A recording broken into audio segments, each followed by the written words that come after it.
एक लड़की का डिजिटल रेप करने के आरोप में नोएडा के एक व्यक्ति को कोर्ट ने आजीवन कारावास की सजा सुनाई है। आपने रेप शब्द को तो सुना होगा, लेकिन क्या आपने डिजिटल रेप के बारे में सुना है? और इसको सुनकर शायद आपको भी ये लगे कि फोन कॉल पर अश्लील बातें करना या व्हाट्सएप पर अश्लील वीडियो भेज देना या इंटरनेट के माध्यम से किसी लड़की के साथ कुछ करना, इसी को डिजिटल रेप कहते हो। लेकिन मैं आपको बता दूं कि डिजिटल रेप का इंटरनेट से कोई संबंध नहीं है। तो आखिर होता क्या है डिजिटल रेप, और यह रेप से कितना अलग होता है, और डिजिटल रेप करने वाले को क्या सजा मिलती है, चलिए जानते हैं। सबसे पहले जानते हैं कि हुआ क्या है जिसकी वजह से डिजिटल रेप इतनी चर्चा में है। उत्तर प्रदेश के सूरजपुर जिला न्यायालय ने एक 65 साल के व्यक्ति को 3 साल की लड़की के साथ डिजिटल रेप करने के मामले में आजीवन कारावास की सजा सुनाई है। इस व्यक्ति का नाम अकबर अली है। यह पश्चिम बंगाल के मालदा गाँव का रहने वाला है। यह अपनी शादीशुदा बेटी से मिलने नोएडा आया हुआ था। वहाँ पर इसने अपनी बेटी के पड़ोसी की एक 3 साल की लड़की को चॉकलेट का लालच देकर उसको अपने साथ लेकर गया और उसके साथ डिजिटल रेप किया।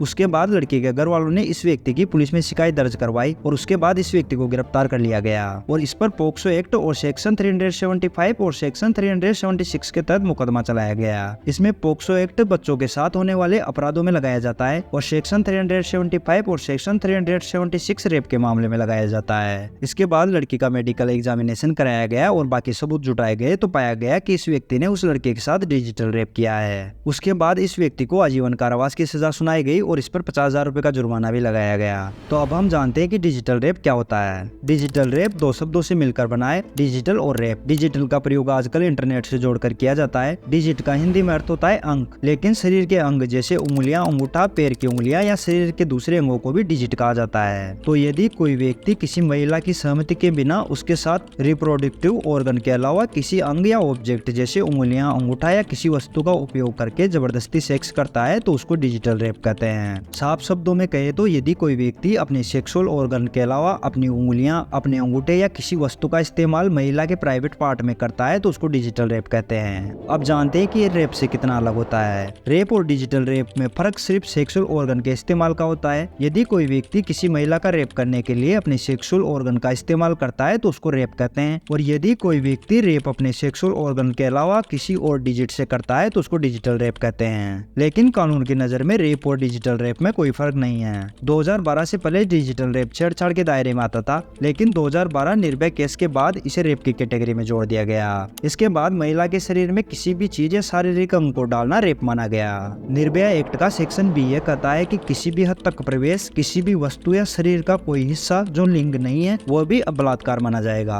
रेप के अपराधों को कम करने के लिए इंडियन पिनल कोड की धारा 376 में डिजिटल रेप को जोड़ा गया। मीडिया रिपोर्ट के अनुसार 70% डिजिटल रेप के मामलों में आरोपी पीड़िता के करीबी लोग या रिश्तेदार होते हैं। इनमें ज्यादातर चचेरे भाई, दोस्त, रिश्तेदार, पड़ोसी और कुछ मामलों में पिता भी शामिल है। वहीं 29% मामलों में अपराधी कोई ऐसा व्यक्ति होता है जिसे पीड़िता अपने सामाजिक दायरे के माध्यम से जानती थी या कोई ऐसा व्यक्ति जिसे वो अपने मित्रों के माध्यम से जानती थी। आपको ये जानकर हैरानी होगी कि केवल 1% मामले ही ऐसे दर्ज हुए हैं जिसमें अपराधी कोई अजनबी व्यक्ति था। इन आंकड़ों को देखते हुए आपको आपके बच्चों को ये बताने की जरूरत है कि किसी का बैड टच क्या होता है और अच्छा टच क्या होता है, ताकि जब उन्हें कोई छुए तो उन्हें पता चल सके कि इस व्यक्ति के इरादे क्या है। अब जानते हैं कि डिजिटल रेप के मामले में क्या सजा मिलती है। अगर कोई व्यक्ति डिजिटल रेप का दोषी पाया जाता है तो ऐसा करने वाले व्यक्ति को 10 साल से लेकर आजीवन कारावास की सजा हो सकती है और उस पर जुर्माना भी लगाया जा सकता है। तो मैं उम्मीद करता हूँ कि आप डिजिटल रेप के बारे में समझ गए होंगे। तो अगर आपको वीडियो पसंद आया हो तो लाइक करिए और आपके मन में कोई सवाल है तो आप नीचे कमेंट करके पूछ सकते हैं।